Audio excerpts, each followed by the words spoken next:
আসসালামু আলাইকুম। যারা দেখছেন এবং শুনছেন সকলকে আন্তরিক শুভেচ্ছা। আমি নূর আহমেদ দিদার, একজন আয়কর আইনজীবী এবং ভ্যাট কনসালটেন্ট। আপনারা জানেন আমি আয়কর এবং ভ্যাট নিয়ে কিছু অ্যাওয়ারনেসমূলক ভিডিও করি।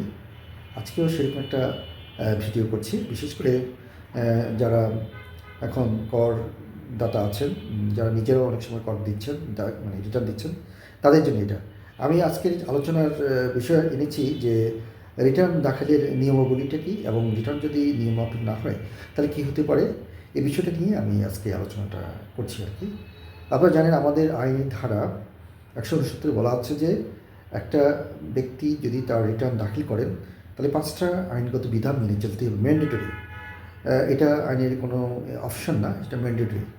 তো আমি এই 5টা ম্যান্ডেটরির মধ্যে নাম্বার 1 হচ্ছে আপনার রিটার্ন ফরম্যাট। অর্থাৎ রিটার্ন ফরম্যাটটা বোর্ড কর্তৃক রিটার্ন ফরম্যাট হতে হবে। অর্থাৎ এখানে ব্যক্তিকেন্দ্রিক অথবা পার্টনারশিপ অথবা কোম্পানি আলাদা আলাদা ফরম্যাট, রিটার্ন ফরম্যাট আছে। আপনারা সেই ফরম্যাট মতো রিটার্নগুলো সাবমিট করবেন এবং রিটার্নের যে ছকগুলো দেওয়া থাকে, স্টেটমেন্ট শিডিউল যেগুলো দেওয়া থাকে, এগুলো যথাযথভাবে পরিপূর্ণ করে রিটার্ন সাবমিট করবেন। এটা কিন্তু ম্যান্ডেটরি, ঠিক আছে। নাম্বার 2 হচ্ছে যে বিশেষ করে যারা ব্যক্তি করদাতা কিন্তু কোম্পানি অথবা পার্টনারশিপ, মানে 5 কোটি টাকার উপরে যাদের ট্রানজ্যাকশন আছে কিংবা যারা ব্যক্তি দীর্ঘমেয়াদী চুক্তিভিত্তিক কাজ করে এবং যারা কোম্পানি, তাদের কিন্তু রিটার্নের সাথে মাস্ট আপনাকে ধারা 73 অনুসারে হিসাব বিবরণী দিতে হবে। তো হিসাব বিবরণী দিতে গেলে এই বিষয়ের সাথে অফকোর্স এটা হচ্ছে কন্ডিশন 1 হচ্ছে অডিটেড হতে হবে, অর্থাৎ নিরীক্ষিত হতে হবে, চার্টার্ড অ্যাকাউন্টেন্ট কর্তৃক সার্টিফাইড একটা অ্যাকাউন্টেন্ট হতে হবে, অ্যাকাউন্টিং হতে হবে এবং রিপোর্ট হতে হবে। তার সাথে আবার খতে বলা হচ্ছে যে বোর্ড কর্তৃক যে মানে হিসাবের যে মানদণ্ডগুলো ফলো করা হয়েছে সেগুলো আপনাকে একটা শিট করে লিখে দিতে হবে। আর যেটা ইম্পর্টেন্ট হচ্ছে, এবার যেটা নতুন আসছে যে আপনি যে অডিটেড রিপোর্ট দেবেন বা রিটার্ন দেবেন তার সাথে কিন্তু আপনি একটা শিট বানিয়ে দেবেন, যে শিটটা অবশ্যই অ্যাসেসেবল ইনকাম, অর্থাৎ আপনার যে অডিটেড ইনকাম সেটা আসলে অ্যাসেসেবল ইনকাম কত সেটা বের করতে হবে। অর্থাৎ আপনারা জানেন যে অডিট রিপোর্টে আমার যদি একটা নেট প্রফিট হয় 5 লাখ টাকা, কোনো না কোনো যদি আমার 2 লাখ টাকার কোনো একটা খরচ ডিজালাও হয়ে যায়, তাহলে সেই খরচটা কিন্তু কমপ্লায়েন্স না করার কারণে ডিজালাও হয়ে গেলে তো এটা ইনকাম হয়ে যায়। অর্থাৎ সেক্ষেত্রে 5 লাখ টাকা 2 লাখ টাকা অ্যাড হয়ে 7 লাখ টাকা হয়ে যাবে। এই যে একটা অ্যাসেসেবল ইনকাম বলা হয়, সেক্ষেত্রে মনে করতে হবে যে আপনি একটা আলাদা শিট করে সেখানে আপনার ধারা 49 থেকে 55 পর্যন্ত যে খরচ অ্যালাউ ডিসঅ্যালাউগুলো আছে এগুলোকে আইনি বিধিবিধান অনুসারে যদি নন কমপ্লায়েন্স ইস্যু থাকে অথবা কমপ্লায়েন্স ইস্যু থাকে সেটাকে ম্যাটার করে আপনি একটা করযোগ্য আয় বের করে সেই শিটটা আপনি রিটার্নের সাথে অডিট রিপোর্টের সাথে দিতে হবে। অর্থাৎ আপনাকে আলাদাভাবে এই শিটটা তৈরি করে দিতে হবে ইন এডিশন টু রিটার্ন এবং অডিট রিপোর্ট। এই 2025 সালে কিন্তু এই শিটটাকে ম্যান্ডেটরি করা হয়েছে। তাহলে আপনারা এটাকে খুব গুরুত্ব সহকারে দেখবেন, বিশেষ করে কোম্পানি এবং পার্টনারশিপের ক্ষেত্রে, এটা মনে রাখবেন। তাহলে আমরা যেটা বললাম, প্রথম হচ্ছে ফরম্যাট, নাম্বার 2 হচ্ছে নিরীক্ষিত হিসাব, যাদের জন্য ম্যান্ডেটরি, ব্যক্তির জন্য কিন্তু ম্যান্ডেটরি না, শুধুমাত্র যারা দীর্ঘমেয়াদী চুক্তিভিত্তিক কাজ করে তারা ছাড়া।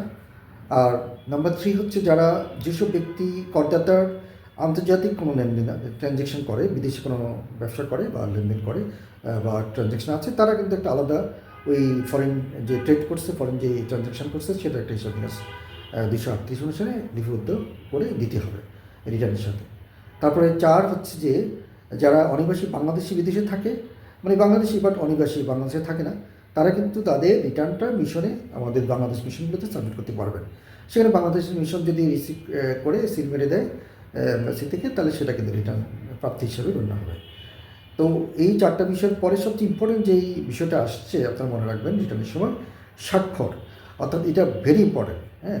অর্থাৎ যারা করদাতা আছেন তারা অবশ্যই, যেমন আমাদের ব্যক্তি ক্ষেত্রে ব্যক্তি করদাতা ব্যক্তি নিজে সাইন করবেন, পার্টনারশিপ ক্ষেত্রে পার্টনার অথবা ম্যানেজিং পার্টনার সাইন করবেন, আর কোম্পানির ক্ষেত্রে ম্যানেজিং ডিরেক্টর অথবা সিইও সাইন করবেন।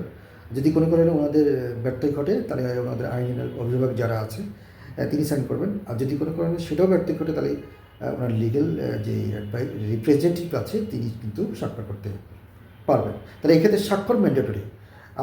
আপনি এই যে আমি 5টা বিষয় আপনাদেরকে বললাম যে এটাকে গুরুত্ব দিতে হবে এই কারণে, কারণ আপনারা জানেন কি যে আমার আইনের ধারায় 176 কিন্তু বলে দেওয়া হচ্ছে যদি কোনো কারণে 169-এর এই 5টা বিষয় যদি আপনি কমপ্লাই না করেন তাহলে রিটার্নটাকে অসম্পূর্ণ হিসেবে ধরা হবে।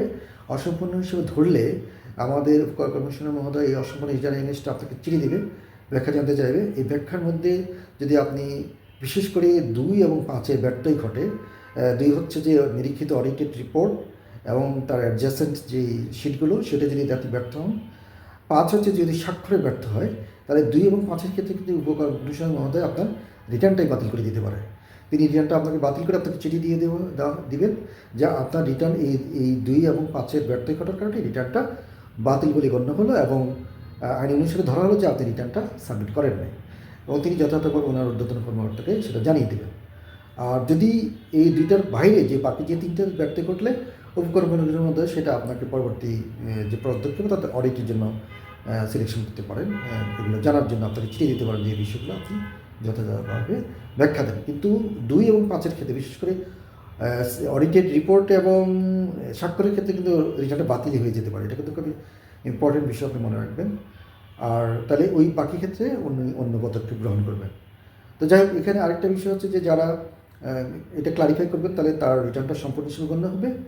এবং 176 আরও বলা হচ্ছে যে রিটার্ন দাখিলের পরে যদি এই 5টা বিষয় যদি ব্যর্থই ঘটে তাহলে ওনার এই প্রাপ্তি স্বীকারটাকে অসম্পূর্ণ প্রাপ্তি স্বীকার হিসেবে গণ্য করা হবে। সুতরাং আপনারা যারা রিটার্ন দিচ্ছেন, বিশেষ করে যারা নিজে দিচ্ছেন, তাদেরকে এই বিষয়টা সবসময় খেয়াল রাখবেন যেন এই ভুলটা না হয়। তাহলে আপনারা অন্তত এই তাতে রিটার্ন দিলেন, একটা স্বাক্ষর করেন না, সেই ক্ষেত্রে কিন্তু আপনার রিটার্নটা বাতিল হয়ে যেতে পারে।